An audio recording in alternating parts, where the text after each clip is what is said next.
The biggest strength of this keyboard to me is just its vibe. There are a lot of keyboards now that sound good. There are a lot of keyboards that feel good. So at a certain point, design starts to matter a lot more. And this board actually has a personality.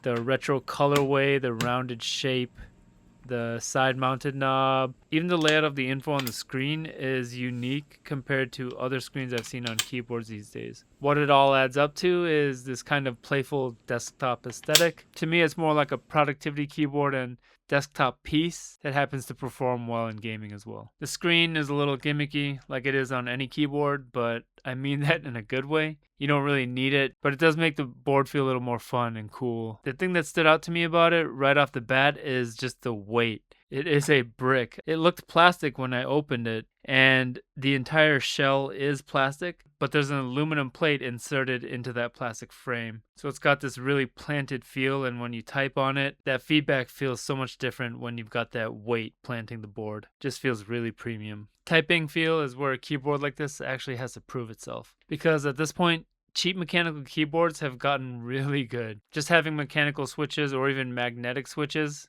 being wireless or hot swappable, is not enough anymore. What I'm looking for is whether the board feels polished out of the box. Do the stabilizers sound clean? Does the spacebar sound hollow? Is the sound consistent across the board? Does it feel soft and controlled, or does it feel cheap and plasticky? How's the feedback on the button presses themselves? Overall, the RT100 Pro has that softer, creamier typing feel that fits the whole personality of the board. Nothing about it is super sharp or aggressive aesthetically, and the user experience is the same way. It's comfortable, feels rounded off and relaxed. That makes it a really nice keyboard for long typing sessions, and it makes normal desktop use feel really nice, which is kind of the point, right? For gaming, this is completely usable, but I wouldn't frame it as a hardcore competitive gaming keyboard. But it's got a 1000 hertz polling rate and 4 or 8 millisecond latency, depending on if you're running wired or wireless. So, who's the RT100 Pro actually for?